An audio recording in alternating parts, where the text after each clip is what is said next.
Those who have been in a coma, what was it like?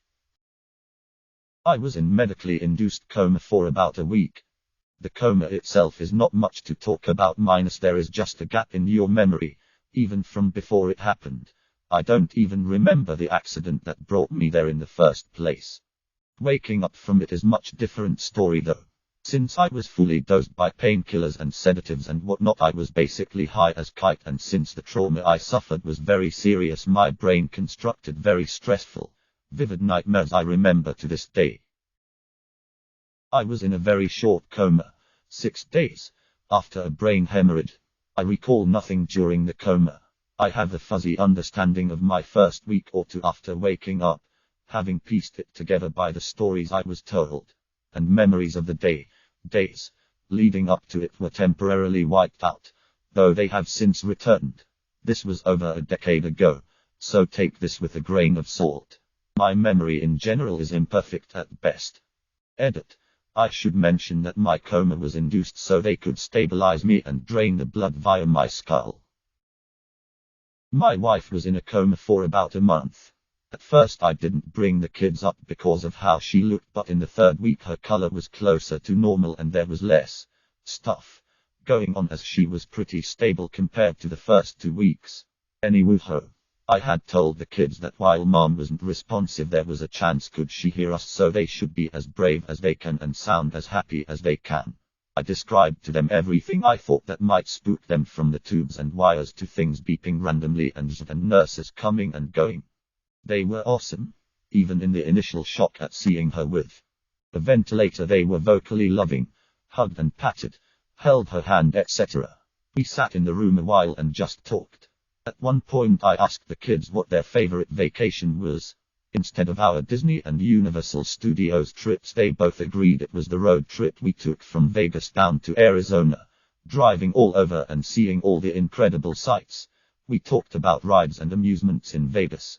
Then Hoover Dam, the Grand Canyon, the Painted Desert, cave dwellings, petrified forest, silly road stops, a cheap motel we stayed in, Flagstaff.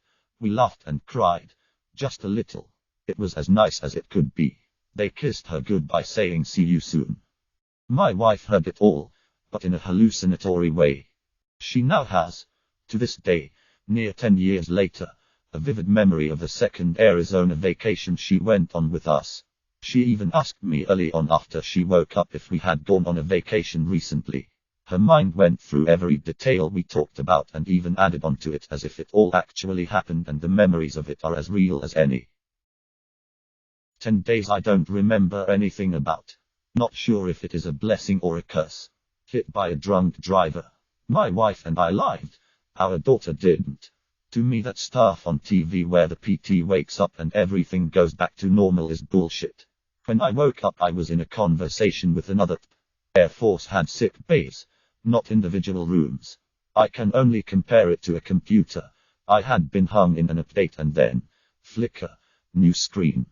I had woken up several days earlier, but nothing stayed with me. My wife says I was paranoid that they were putting acid in my IV, because I was tripping. I was hostile and aggressive. I read the medical records. They kept me restrained for a couple of days after I hit a nurse. I started acting normal, so they moved me from ICU to the sick bay. The blessing is forgetting 10 days of some pretty intense pain. I was broken in a lot of places and bruised in all the rest. Never knew you could bruise some of them. That freaked me out. The curse was I wasn't there when my wife needed me most. There is that tinge of guilt that she faced that grief alone for 10 days. I know. Couldn't be helped. Not my fault. But live through it and tell me how it feels. I had meningitis when I was 12, which got misdiagnosed for stomach flu and ended up with me being taken to the hospital last minute. The last memory I had was falling asleep, watching the emergency news on the Brussels airport attack. I later on had a sort of fever dream, which ended up to be true, about my parents driving me to Jeddah saying, "It's okay," over and over again. I couldn't move or talk, so it seemed more like a dream than something that was actually happening. I saw the lights of the parking lot, which made me close my eyes, and after that it was like taking a nap. I had no awareness of time at all, It's like going to sleep and just waking up what feels like a second later, but it's actually morning already. I woke up 6 days later, highly drugged, but only gained consciousness the day after. My first memory after waking up is opening my laptop in the hospital bed to play Minecraft. I have no idea what happened or what I said when I woke up before that. I had a motorcycle wreck a few years ago.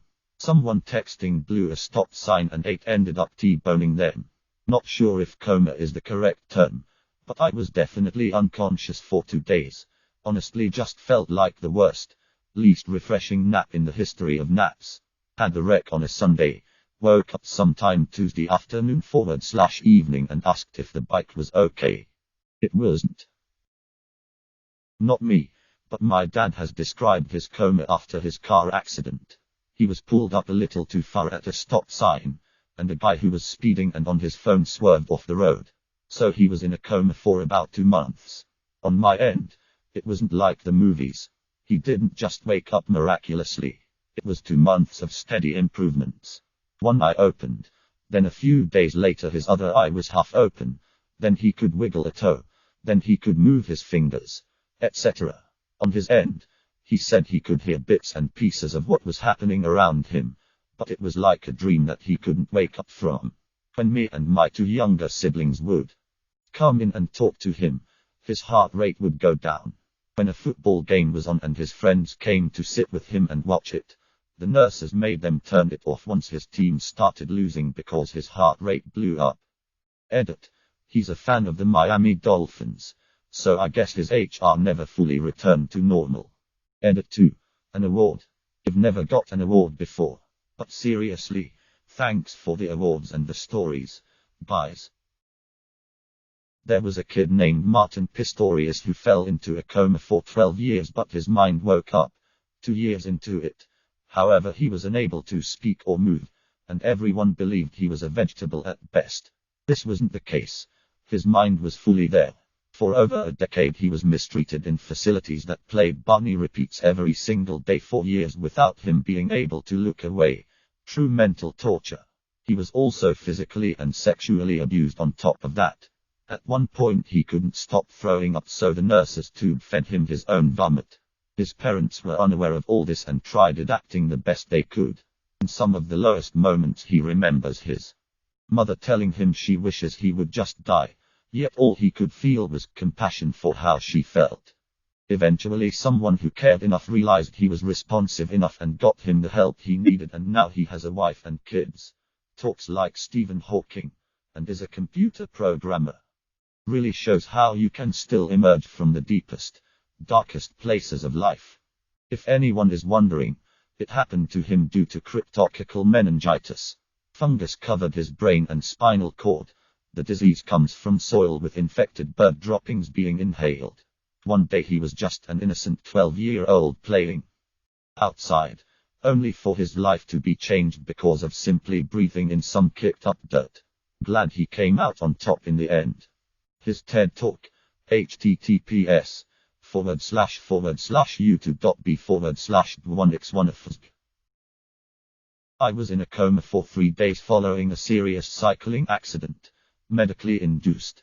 I woke up with zero recollection of why I was there or what was said while I was out. It is easily the scariest situation I've found myself in, but I can't say I remember it. I woke up to my mom and dad in the hospital with me and my body in traction of some sort, and that was way scarier to me. My wife was in a diabetic coma for 2 weeks when she was in elementary school. She knew her sugar was low. Then all of a sudden she woke up in the hospital with absolutely no idea that any time had passed. Edit. I'm just gonna throw this sheet down since this is blowing up. She loved this video. https://www.youtube.com/watch v=54217i. This is so interesting to read everyone's experience. I'm an ICU nurse and I work with patients in comas all the time. I talk to them. I let them know why I'm touching them, whether it be to give them medication, draw lab work, bathe them, clean them after an incontinent episode. I'll also reorient them to where, why, and how they're in that situation. It'll also tell them when their loved ones call to check on them. I would feel awful knowing someone I took care of had flashbacks of feeling violated during a coma. Got hit by a truck. I was in a coma for 4 days. It felt like a power nap but in the hospital. Edit. I was worried when I woke up. I had no idea where or why I was. I wasn't in one for long, just under a week. While I was in the coma, I didn't remember a thing. When I came out of it, I just remember hearing my mom yell to the attending, "Heads up." Then I woke up with a bunch of white coats in the room. I was super stiff and incredibly confused. Oddly enough, I kept having vivid dreams of myself in the coma after the fact. Still have them to this day. They're almost like an out-of-body experience because I can see myself laying in the bed with people around me. Was hit by a car when I was 5 years old. Ended up with toxic shock syndrome and went into a coma for 4 months. I just remember some very weird dreams, which I can still recall vividly 26 years later. Someone mentioned something about visiting another realm, and that's pretty close to the mark. Subscribe, like and comment if you hate outros. Begging you to subscribe, like and comment.